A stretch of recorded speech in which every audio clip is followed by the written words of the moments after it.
I'm Emily Ramirez. I'm currently playing Nigeri in the Phantom of the Opera that is just playing downstairs at the Bell. So from about 12 on, I was very, very serious, like I'm going to be a ballerina.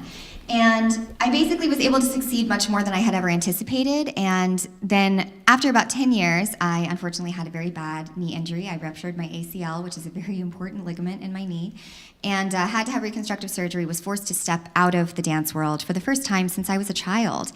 And after that, then I had a bike accident where I broke my jaw in 4 places and knocked out some teeth and had my jaw wired shut for a while. That was cool. And then I had another knee surgery after that because the first one was not successful. So basically I had a very traumatic year. And what was interesting about that is that the trauma that I experienced physically didn't compare to being, for the first time in my life, removed from something that I had always been doing, and being able to finally hear and reflect on all of the thoughts I was having about the life I had had up until then. So when I was reflecting on the dance world and on my experience, I found that there were a lot of influences that made me the way that I was. And I found, besides sort of a scientific influence that we'll get into later, there was also the sort of, there's the nature and there's the nurture as well. So I want to try to identify all of that for you guys so that when you do experience negativity in your art form, and you absolutely will, if you haven't already, when you receive criticism from your directors or your teachers or your peers, and the criticism is constructive or non-constructive, which again, you will get those things,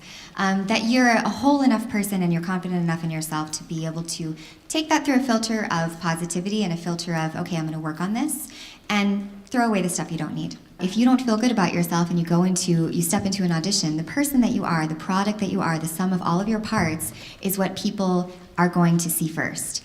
And if you're a nervous auditioner, if you're a person who has a lot of self-doubt, and if you don't even really know who you are because your head is constantly full of negative chatter, that reads off of people. I'm ready for us to succeed and to celebrate our own success and then watch our friends succeed and celebrate their success too. I'm ready for that from all of us, and there's nothing keeping us from doing that except ourselves. Oftentimes when I ask what makes the ideal dancer body, what I would love to hear someday is for somebody to be like, a really good dancer. Like, the perfect body for dance, the ideal body for dance is one that moves amazingly, just that has a great skill set, right? Like, why not? Conservatively, from the time that I was dancing very seriously at age 12 all the way up until 30, which is right around the time that I retired, I did the math, and this is not including extra intensives I did when I toured like different places in Europe, and like any extra stuff I did not include in this estimation. But it came down to 16,056 hours. And the reason why I wanted to break down that math is because going back to my 12-year-old self, looking at Dance Magazine and thinking, I don't look like this, it's not right, it's not good. I didn't have the training, I hadn't put in the time yet, and I hadn't been shaping my muscles and body around that specific craft to be able to blend in seamlessly amongst a corps de ballet of dancers who had all been training and working the same way that I had. So my own genetics aside, it's important for you guys to realize when you're seeing a corps de ballet, when you're hearing a symphony, when you're seeing a group of people that seem so perfect and so seamlessly blended together, you are seeing not a group of genetic anomalies, you're seeing a group of people that have all decided to work toward the same common goal. And that's what makes them similar. It's the work that they've done. Just take a deep breath and close your eyes and try to find one of the worst thoughts you've thought about yourself in a long time, whether it's like, I'm gonna fail, I'm bad, I'm terrible, this isn't gonna work, everybody hates me, whatever. Hold on to that thought, and now imagine that thought floating up into a cloud in the sky. Acknowledge it, just smile at it, and let it float by. Let it float away. And now replace it with a new positive thought. It can be any positive thought. It can be, I love the sweater I'm wearing today. It could be, I'm happy to be here right now. I'm happy to be learning. It could be anything. Open your eyes.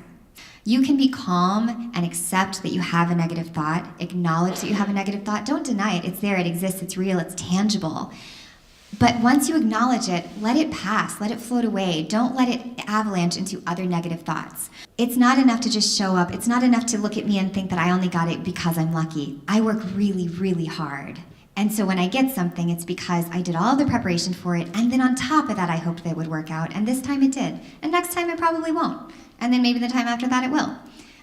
But I do this because I love it, and I appreciate it, and I want to celebrate it with you guys, and I want that for you as well. Thank you. you.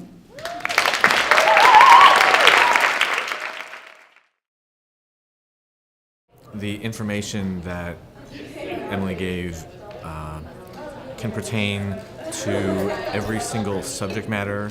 As an educator, I plan on using the information that she gave me to talk to my students as well.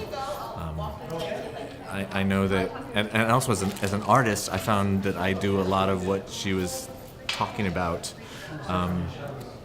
And going into the talk, I'm totally different coming out of it than I was, and it's very empowering. And I don't know. I feel great. I'm ready to go out and conquer the world now. Really, in a way. I thought Emily's lecture was fantastic. I think the lens through which she sees herself and encourages other people to see themselves is a beautiful and empowering way to look at not only oneself but the world. And I think it's something that everyone should hear, and it's just fantastic. She did a great job. It really opened my eyes, because you always hear all these things about mean teachers telling you can't do stuff, and she showed me that it doesn't matter what they say because they can't make you feel anything. It's only if you let it get to your head. It's very encouraging and inspiring. It makes me feel like I'm not the only one who has had these things said to them.